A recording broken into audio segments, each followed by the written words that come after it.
Let us calculate total energy.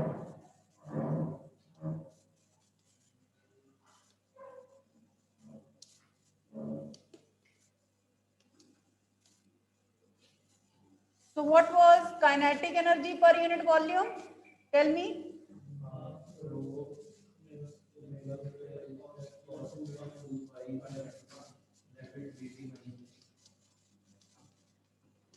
And same way we had potential energy per unit volume. उसमें in place of cos square sin square था, यही था. So we calculated kinetic energy per unit volume and potential energy per unit volume that day. ठीक है. So how much is total energy? Energy per unit volume is called energy density of the wave. So we are actually calculating energy density. So energy density, that is total energy per unit volume, is sum of kinetic energy per unit volume and potential energy per unit volume. So take half rho square omega square a square common. Inside we have sine square 2 pi by lambda Vt minus x plus cos square 2 pi by lambda Vt minus x. Is this term clear?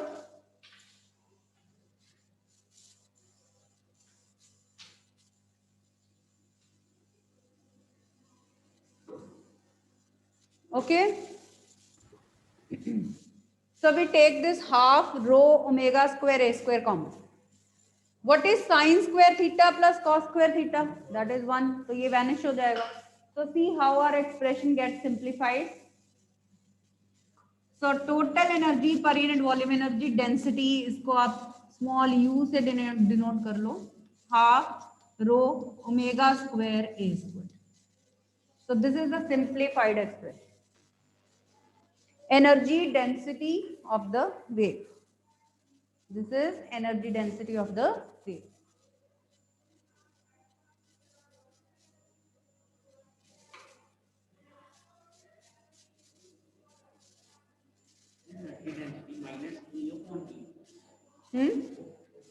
Equal to energy per unit volume, that is called energy density. So we have already calculated kinetic energy per unit volume and potential energy per unit volume. So this is the expression. One more term we have, intensity of the wave. So we have discussed energy of the wave. Next topic is intensity of the wave.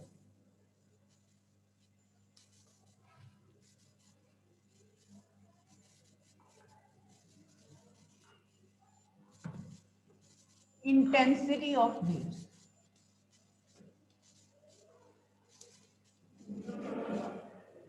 Intensity is defined as energy of wave per unit area per unit time. Basically, what do we mean by intensity? It is energy of a wave flowing per unit area per unit time. Energy of a wave passing through a medium per unit area per unit time, that we call intensity of a wave.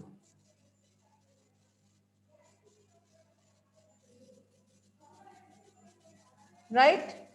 Already we are having energy density, energy per unit volume with us. See that. How can we write volume? Area into length लिख सकते हो volume को. Volume को हम area into length लिख सकते हैं. So this is half rho omega square a square. From energy density, we can write volume as area into length. ठीक है, तो ये energy over area over length हो गया, लिख सकते हैं ऐसे. So see what do we do, energy per unit area की वैल्यू यहां से निकाल लेते हैं, लेंथ उधर ले जाएंगे. So energy per unit area is half rho omega square A square L. Is this step clear? Is this step clear to you? Volume था ना, एनर्जी ओवर वॉल्यूम, आपकी एनर्जी डेंसिटी. वॉल्यूम को area into length लिख सकते हैं बस. तो वो लेंथ उधर लेंगे, लेंथ उस साइड पे लेंगे बस.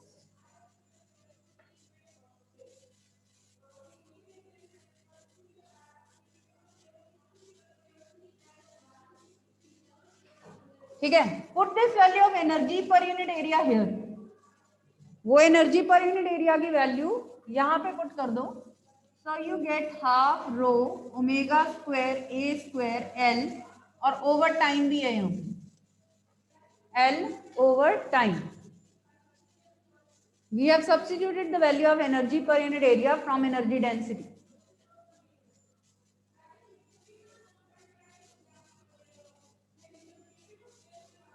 Okay. What is length over time? What is displacement over time? Speed of the wave. इसको आप speed of the wave कह सकते हो. So intensity of the wave is half rho omega square a square v. So this is an expression for intensity of the wave, and you can see intensity is proportional to square of amplitude of the wave. This is the proof कि intensity amplitude के square के proportional कैसे होती है, वो यहाँ से आता है. ठीक है, this is the proof for intensity being directly proportional to square of amplitude. So we have discussed two things: energy of the wave, energy density of the wave, and intensity of the wave.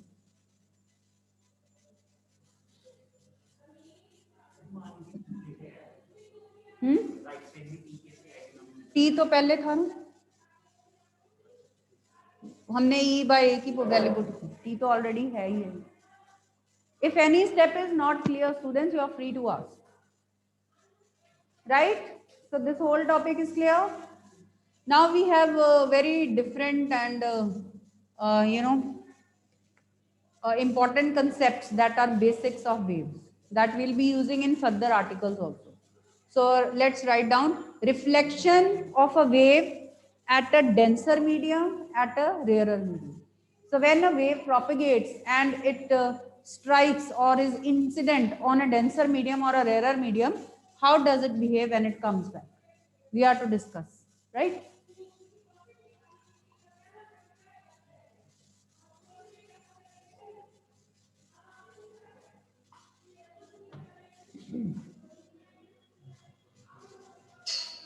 Reflection at a denser medium. Reflection of a wave at a denser medium. So we have a wave pulse, suppose. It strikes a denser medium. For example, that denser medium is a rigid wall.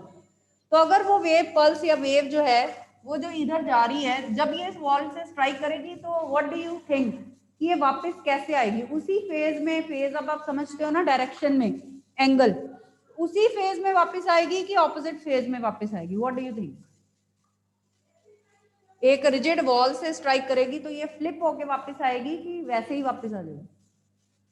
ये flip होके वापस आएगी. ठीक है, because this is a solid boundary, solid wall. So when it will exert an action, it will strike it. It will exert an action. In turn, wall will exert a reaction which is always opposite in direction. So wave will get flipped away and it will come back like this. So what can you say? What will be the phase difference between the incident and reflected waves? कितना phase difference है इनमें? बिल्कुल opposite है, 180 degree opposite है. ठीक है? So note this down that whenever a wave strikes or is incident at a denser medium, there is a additional phase difference of 180 degree introduced. So reflection at a denser medium introduces additional phase difference of 180 degree. Always remember this. Pi का phase difference, 180 degree का phase difference introduce हो जाए. Reason? क्योंकि ये एक solid wall से strike कर रही है, तो जब ये वेव उसके ऊपर एक्शन फोर्स एक्सर्ट करेगी, in turn it will get back reaction force which will be equal and opposite to the action force. So wave will get flipped away, and we can say that incident and reflected waves are having a phase difference of 180 degree between each other. ठीक है, clear? Next article है reflection at a rarer medium. However, if the reflection is taking place at a rarer medium, then what will happen? Now, in place of this rigid wall, now this thread, this string is connected to a light ring that can move over a pole. एक यहाँ पे पोल fix लगा हुआ है और ये अब ring है जो वेव की मूवमेंट्स अप एंड डाउन हो सकता है, मतलब अब ये एक रेयरर मीडियम के साथ कनेक्टेड, अब ये डेंसर मीडियम से कनेक्टेड नहीं है। रे जो वेव है, वेव जो है it is getting reflected at a rarer medium now. तो इस केस में देखते हैं जब वेव इसको पहुंचेगी तो क्या होगा, तो क्या ये फ्लिप होके वापस आएगी अब ना, नाउ नो। अब इसकी मूवमेंट से इस वेव से ये जो रिंग है ये थोड़ा ऊपर मूव कर जाएगी, पर वेव वैसे ही वापस आएगी। ये आप करके देख सकते हो, अभी तो आपको इमेजिन ही करना पड़ेगा। तो वेव उसी फेज में वापस आएगी। So when reflection takes place at a rarer medium, then no additional phase difference is introduced. The ray retraces back in the same phase. तो आपने ये ध्यान रखना है आगे के आर्टिकल्स में कि जब रिफ्लेक्शन डेंसर मीडियम पे हुआ करेगी तब हमने additional phase difference of pi introduce करना है। जब रिफ्लेक्शन रेयर मीडियम पे होगी there is no additional phase difference, तो वे वैसे ही वापस आ जाएगी, क्योंकि ये अब उसके ऊपर एक्शन फोर्स एक्सर्ट नहीं कर सकी। इसने जो फोर्स लगाया था उससे वो रिंग मूव कर गया, उस फोर्स को रिंग ने अपनी मूवमेंट के लिए यूज कर लिया। अब ये उस वेव के ऊपर रिएक्शन फोर्स नहीं लगा रहा है दोबारा से, ठीक है, ये उसने उस फोर्स को यूज कर लिया, अपनी मोशन के लिए यूज कर लिया है। Now it is not exerting reaction which is equal and opposite, so the wave will not be flipped back, now it will come back in the same phase.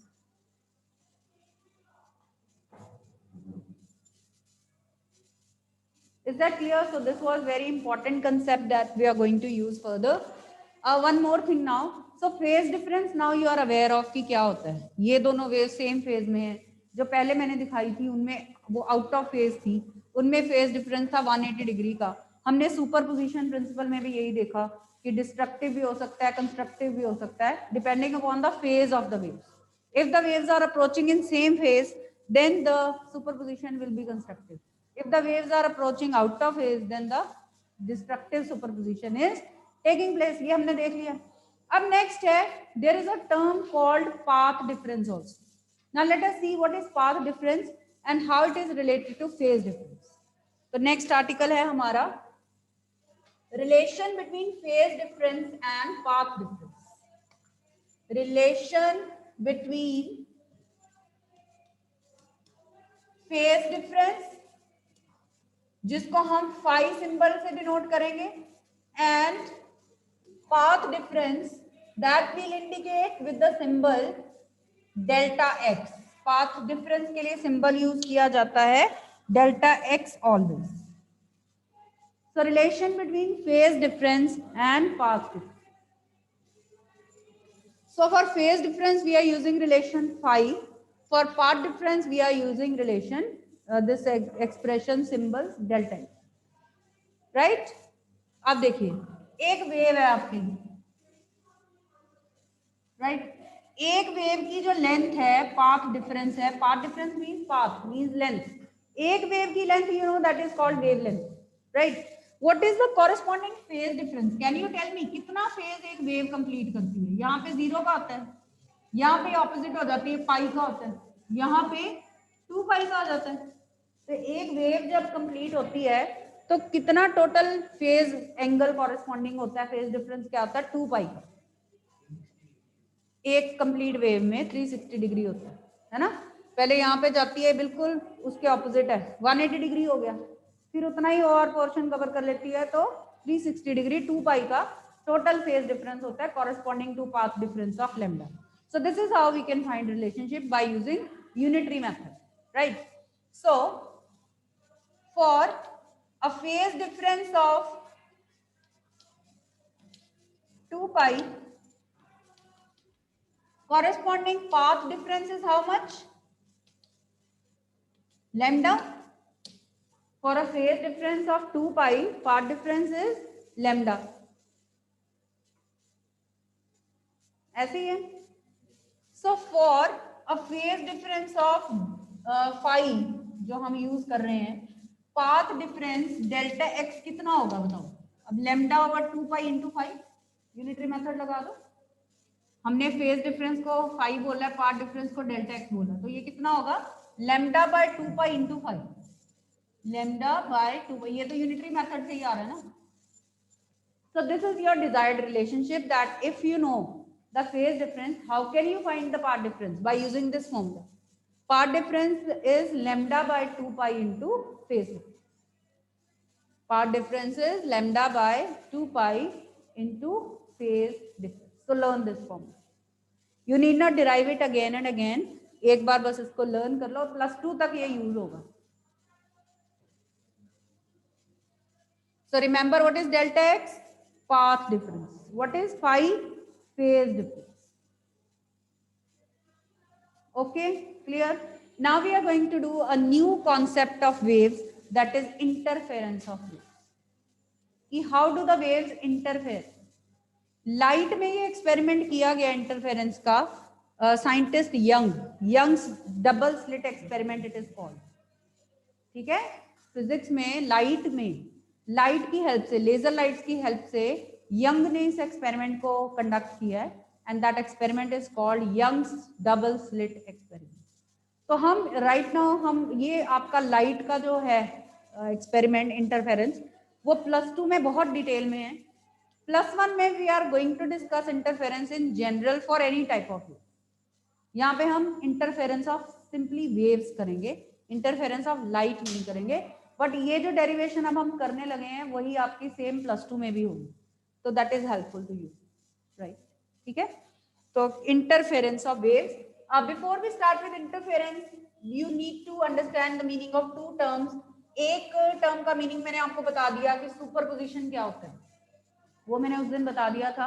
Superposition क्या होता है, constructive का मतलब क्या होता है, डिस्ट्रक्टिव का मतलब क्या होता है, वो पता चल गया ना? ठीक है, तो अब हम दूसरी टर्म जो इंटरफेरेंस में यूज होने वाली वो है coherent sources. Let us define that. What do we mean by coherent sources? Because for interference, coherent sources are required. Without coherent sources, interference will not take place. अब इसका मतलब ये है, coherent sources are the sources that emit waves of same frequency. ये वो sources हैं जो ऐसी waves emit करते हैं जिनकी same frequency हो, same wavelength हो, same phase हो. अगर phase same नहीं है, then phase difference should be constant. Same phase और constant phase difference, at least phase difference constant होना चाहिए, कांस्टेंट फेज डिफरेंस. तो जिन वेव्स की ये कंडीशंस मीट होती हैं, ऐसे सोर्सेज को हम कोहेरेंट सोर्सेज बोलते हैं. ठीक है, सो लिख लीजिए definition. What are coherent sources? Amplitude same हो या ना हो वो नहीं हमने मेंशन किया. दोनों इंटरफेरिंग वेव्स का amplitude and hence intensity, brightness, वो डिफरेंट हो सकती है. वो हमने कंडीशन में नहीं लिखा कि वो सेम होनी चाहिए. That may be same, that may be different also. ठीक है, बट वेवलेंथ, फ्रीक्वेंसी और फेज सेम होना चाहिए. अगर फेज सेम नहीं है तो फेज डिफरेंस कांस्टेंट होना चाहिए. These are 3. ये दो पहली दो कंडीशंस हैं, ये काफी सोर्सेज में मीट हो जाती हैं. Suppose we take 2 identical bulbs जिनकी पावर सेम है, जिनकी वोल्टेज सेम है. तो ऐसे दो बल्ब जो हैं वो होंगे तो आइडेंटिकल, उनकी वेवलेंथ फ्रीक्वेंसी सेम होगी, but we are not sure about this third condition. Random phases होंगे, उसमें इंटरफेरेंस पैटर्न 2 बल्ब ले लें, उससे हम प्रोड्यूस नहीं कर सकते. But however if we take laser light, 2 laser lights ले लें, तो वो बिल्कुल सेम फ्रीक्वेंसी, सेम वेवलेंथ और कांस्टेंट फेज डिफरेंस की वेव्स होंगी. Because you know laser beam is highly intense monochromatic unidirectional beam of light. तो उनकी डायरेक्शन जो है, सारे फोटोन बिल्कुल यूनिडायरेक्शनल होते हैं उसमें, तो उसमें हमारा फेज डिफरेंस कांस्टेंट रहेगा. सो ये एक नॉर्मल क्वेश्चन है कि can 2 identical bulb of same voltage produce interference? तो we will say no, because random phases होंगे, फेज डिफरेंस वाली कंडीशन मीट नहीं होगी. But however 2 laser lights can be used for this purpose. तो Young ने भी ये जो लाइट का एक्सपेरिमेंट किया था, उसने 2 लेजर लाइट से किया, कोहेरेंट सोर्सेज ले लिए थे. तो यूजुअली कोहेरेंट सोर्सेज एक सोर्स हो सकता है, जो 2 स्लिट्स हो सकती हैं illuminated by the same single source of light. एक ही सोर्स है, उन दोनों पे लाइट पड़ रही है, तो आगे वो जो लाइट एमिट करेंगे एक जैसी होगी. या फिर एक सोर्स और उसकी इमेज, उसी की वर्चुअल इमेज, वो दोनों फिर 2 कोहेरेंट सोर्सेज की तरह एक्ट करते हैं. तो यूजुअली ऐसे अचीव किया जाता है इसको कि सेम आइडेंटिकल सोर्सेज कहाँ से लिए जाएं, कोहेरेंट सोर्सेज कहाँ से लिए जाएं, So by this purpose, by this thing, this arrangement they arrange it. Is that clear? ठीक है, तो ये कोहेरेंट सोर्सेज वाली टर्म ये आपको क्लियर होनी चाहिए इंटरफेरेंस के लिए। तो आप देखिए इंटरफेरेंस क्या होती है। Let us do it for light. उसी के एग्जांपल से मैं आपको समझा रही हूँ, but we are doing in general interference of waves, not interference of only light. हम किसी की भी इंटरफेरेंस डिस्कस कर रहे हैं, कोई भी वेव। तो यंग ने जो एक्सपेरिमेंट लिया था उसने एक सिंगल सोर्स ऑफ लाइट लिया, that is emitting waves of in the form of crest and trough. तो मैं ये डिफरेंट चॉक्स यूज कर रही हूँ। क्रेस्ट जो है वो मैं पर्पल कलर से मार्क कर रही हूँ और ट्रफ जो है मैं पिंक कलर से मार्क कर रही हूँ। So wave is going in the form of crest and trough. तो जब इसके आगे हमने दो स्लिट्स रख दी, स्लिट्स मतलब ओपनिंग्स, एक स्लिट ये S1, एक स्लिट ये S2। तो ये जब लाइट इनमें से निकली दो ओपनिंग्स में से, ये भी वैसे ही लाइट एमिट करने लग गई। तो ये जो दो स्लिट्स हैं illuminated by the same source of light will act as coherent sources. तो यंग ने अपना एक्सपेरिमेंट इस तरह से उसने अचीव किया, राइट। तो आगे वो भी ऐसे ही वेव्स एमिट करनी स्टार्ट कर देंगे, इक्वल इक्वल डिस्टेंस लेके इसको मार्क कर देंगे।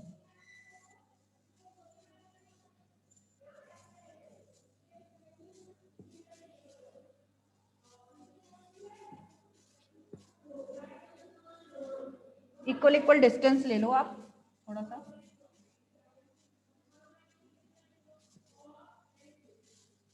एक क्रेस्ट एक ट्रफ बनाते जाओ।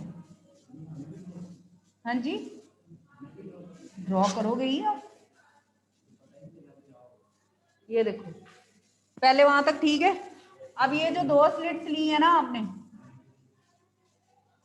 ठीक है, दो स्लिट्स लिए आपने, इनमें से भी एक क्रेस्ट और एक ट्रफ निकाली। इसको सेंटर लेके पहले आपने एक बनाया, ठीक है, फिर एक ट्रफ बनाई, फिर आपने एक क्रेस्ट बना दी, फिर आपने एक ट्रफ बना दी। मैं ये कह रही हूँ इक्वल इक्वल डिस्टेंस लेते जाओ अप्रोक्सीमेटली, ठीक है। फिर आपने एक ट्रफ बना दी। ये पहले एक सोर्स के लिए कर लो, do it for one source first of all.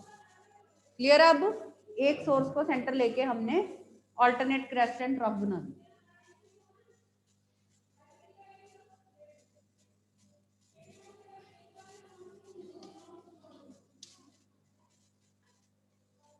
ठीक है, अब दूसरा जो सोर्स है बिल्कुल वैसे इसको भी सेंटर लेके ये बनाना शुरू करो।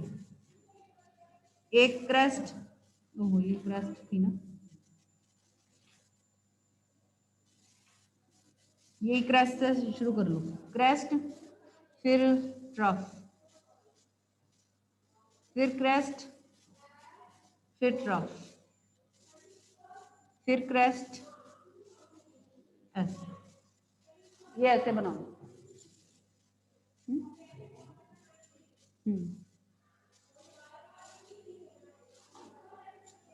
ठीक है, ऐसे बनाओ,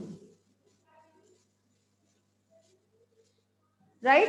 क्लियर? अब कैसे बनाया पैटर्न?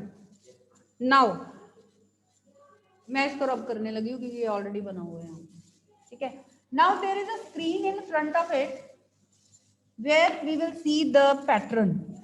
अब ये जो स्क्रीन है इस पे हमें ऑल्टरनेट पैचेस ऑफ लाइट नजर आएंगे। अगर हम लाइट ले रहे थे तो ऑल्टरनेट पैचेस, डार्क ब्राइट ऐसे पैचेस ऑफ लाइट नजर आएंगे।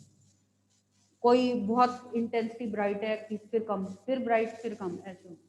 अगर आप दोनों वेव्स के एम्पलीट्यूड भी सेम लेते हो ना, इन दोनों का अगर एम्पलीट्यूड भी सेम हो तो जो ब्राइट पैचेस हैं, फ्रिंजेस बोलते हैं उनको, वो बिल्कुल ब्राइट होंगे और डार्क पैचेस बिल्कुल डार्क, मतलब वो दिखेंगे नहीं। तो आपको बस थोड़ी थोड़ी डिस्टेंस पे ब्राइट पैचेस नजर आएंगे लाइट के। अगर आप ये एक्सपेरिमेंट करो डार्क रूम में तो आपको ऐसे पैटर्न नजर आएगा, उसको हम इंटरफेरेंस पैटर्न बोलते हैं। तो पैटर्न में क्या है, वो कहाँ पे बनेगा, ये आप स्क्रीन के सेंटर में देखो, ऑलमोस्ट पिंक पिंक को टच कर रही है, मोव मोव को, ऐसे है ना, क्रेस्ट क्रेस्ट पे फॉल कर रही है, ट्रफ ट्रफ पे कर रही है। तो जहां पे ये क्रेस्ट क्रेस्ट ट्रफ ट्रफ पे फॉल करे वहां कौन सा सुपरपोजिशन हो रहा है, कंस्ट्रक्टिव सुपरपोजिशन हो रहा है तो वहां पे इंटेंसिटी ऑफ लाइट ज्यादा होगी, वहां पे ब्राइट पैच नजर आएगा। और जहां पे आपको क्रेस्ट ट्रफ को क्रॉस करती हुई दिखती है वहां डिस्ट्रक्टिव सुपरपोजिशन हो रहा है, उसके सामने आपको डार्क पैच ऑफ लाइट नजर आएगा इस तरह से। ये देखो ये रेड और पिंक कर रही है ना, पिंक और मूव, यहाँ पे भी डार्क पैच, वहां डिस्ट्रक्टिव सुपरपोजिशन हो रहा है, एम्पलीट्यूड गेट सब्ट्रैक्टेड। जहां पे ये दोनों आपको क्रॉस करते नजर आ रहे हैं सेम टाइप के, वहां पे ब्राइट पैच आ रहा है। ये दोनों क्रॉस कर रहे हैं, यहाँ पे ब्राइट पैच आ रहा है, और जहां पे दूसरे क्रॉस कर रहे हैं ये देखो यहाँ ये डार्क पैच आ रहा है। So alternate bright and dark patches will be, so this pattern that will be obtained on the screen, that is called interference pattern. So this is interference pattern.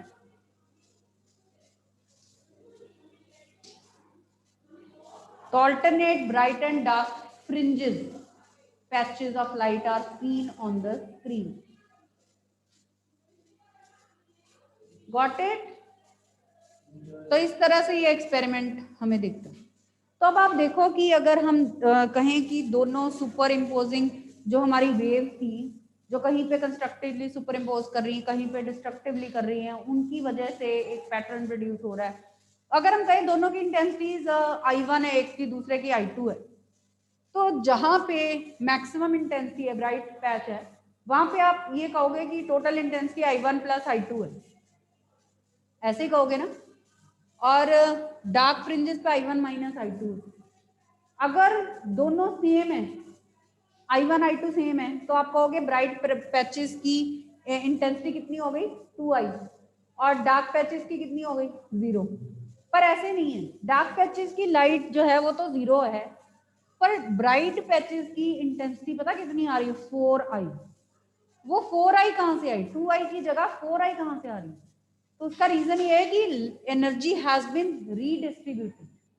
जो डार्क प्लेसेस के हिस्से की 2I energy थी ना, intensity थी, वो bright patches के place पे चली गई, तो इसलिए 2I प्लस 2I यहाँ पे 4I इंटेंसिटी होगी। डार्क के हिस्से की जो 2I थी वो ब्राइट पैचेस में चली गई, तो इसलिए उनकी intensity 2I plus 2I 4I आ रही, 2I नहीं आ रही 4I आ रही। क्योंकि देखो law of conservation of energy तो होल्ड करना ही चाहिए ना, टोटल एनर्जी तो सेम रहनी चाहिए। तो जो उनके प्लेसेस की एनर्जी थी वही वहां पे शिफ्ट हो गई, so energy has been just redistributed. So this redistribution of light energy due to superposition of waves coming from two coherent sources, that is called interference of. So this is how we define interference. ठीक है, तो interference क्या होती है? ये जब light energy redistribute हो जाती है। यहाँ पे हम कोई भी एनर्जी ले रहे हैं, मैंने आपको लाइट से समझाया है। Got it? So write down the definition of interference of waves. देखो, it is the redistribution of energy, it is the redistribution of energy due to superposition, it is redistribution of energy due to superposition of waves coming from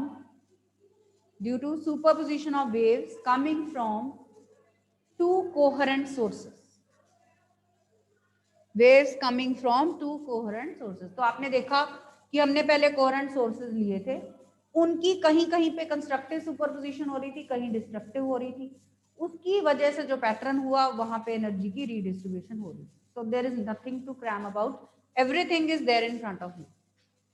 Got it? Clear hai? Any doubt? This is Young's double slit experiment. Slit, दो slits है ना यहाँ पे, Young scientist का name है, तो Young's double slit experiment है ये। हाँ, यंग वही है, पर उसने हर, देखो साइंटिस्ट ने एक फील्ड में काम नहीं किया।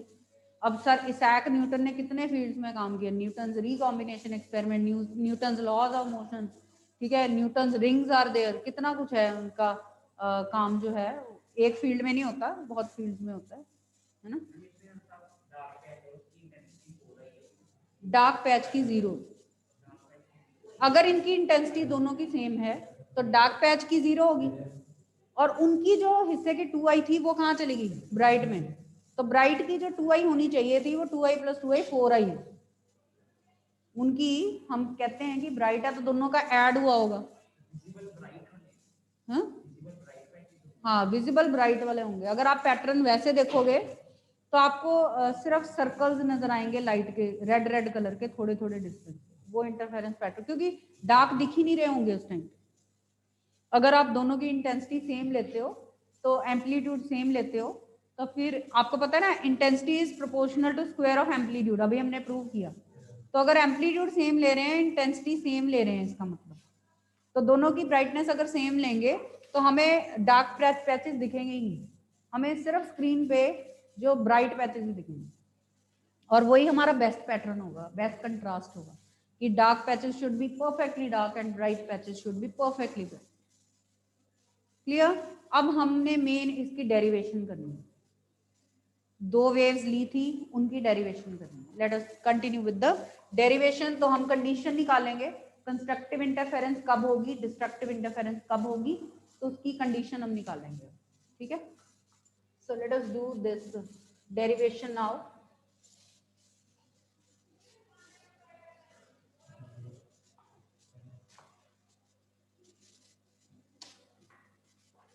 लेट फर्स्ट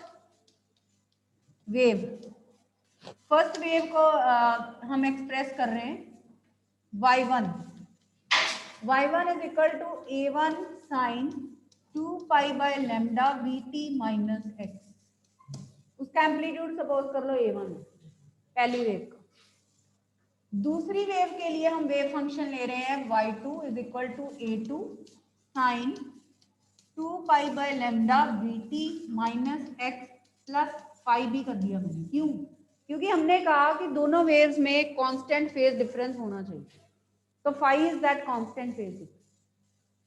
फेज डिफरेंस होना चाहिए उनका, फेज सेम या तो हो या फिर फेज डिफरेंस हो। तो हमने एक फेज डिफरेंस ले लिया फाई, ये माइनस फाई भी लिख सकते हो प्लस फाई भी लिख सकते हो, that is up to you. या प्लस फाई यहाँ लिख सकते हो या यहाँ भी लिख सकते हो, वो भी आपकी मर्जी। किसी एक वेव में ले लो, दोनों में फेज डिफरेंस होना चाहिए, दोनों के बीच में फेज डिफरेंस होना चाहिए। फेजेस को जब हम माइनस करें तो हमारा फेज डिफरेंस आना चाहिए। तो according to principle of superposition,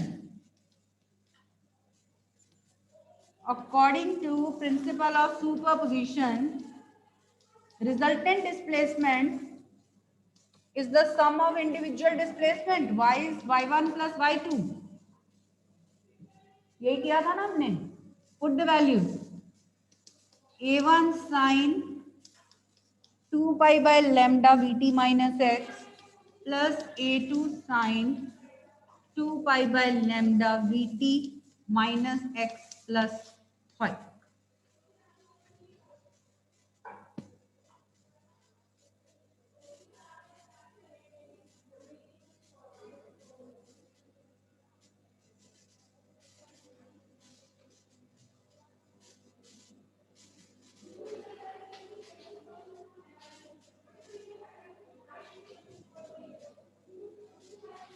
ठीक है, हम ऐसे करते हैं, थोड़ा सिंप्लीफाई, चलो a1 a2 ही रहने दो, कोई बात नहीं, ऐसे भी ठीक है।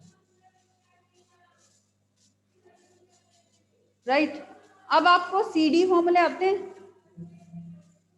CD फॉर्मूले। चलो ऐसे करते हैं, यहाँ पे हम sine A plus B formula लगाते हैं। What is sine A plus B? Sine A cos B plus cos A sine A। So let's apply the formula here।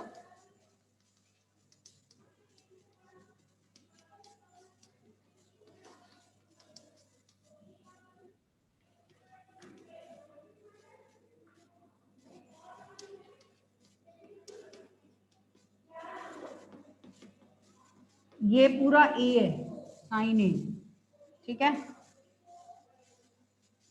cos B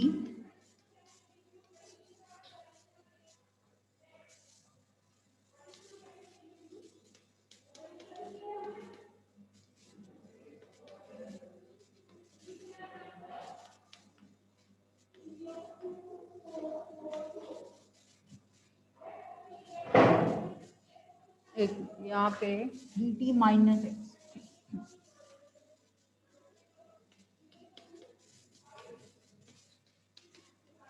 minus x sine 2 pi 5 by lambda.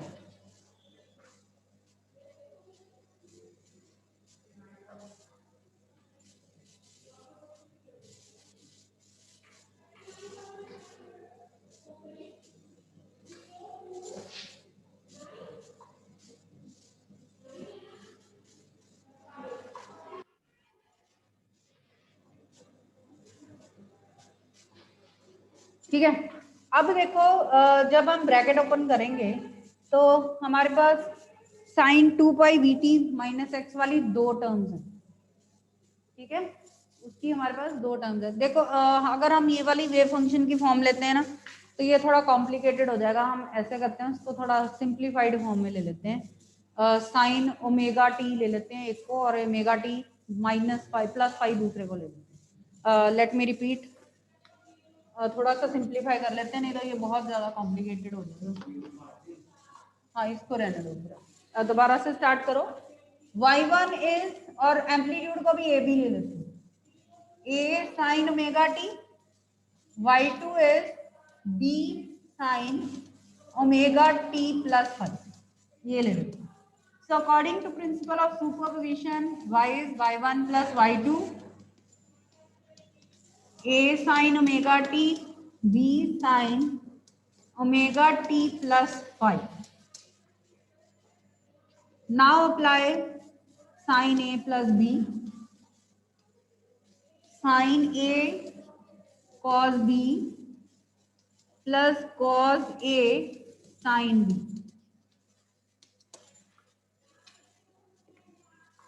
ठीक है, now there are two terms containing sin omega t, वो common ले लिया,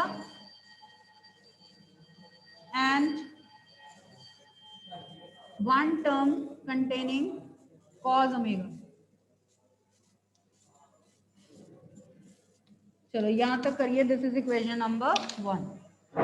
यहां तक देख लो, अब ये काफी सिंपल होगी, आप कर उससे भी सकते हो, पर ये कर लो, कोई बात नहीं। तो this is equation number 1, we will continue tomorrow. Sine omega T plus, इन दोनों में बाकी जो टर्म रहेगी उसमें बी साइन फाइव हमने कॉमन, क्योंकि देखो चीजें गिवन क्या, हमें ए और बी दोनों वेव्स के एम्पलीट्यूड और फाइव कांस्टेंट फेज डिफरेंस, ये कांस्टेंट्स हैं तीन, उनको हमने ब्रैकेट में ले लिया, कांस्टेंट बाहर निकाल लिया। B sine five is a constant, A plus B cos five they are constant. Vary कर रहा है T, sine omega T cos omega T terms हमने बाहर ले लिया।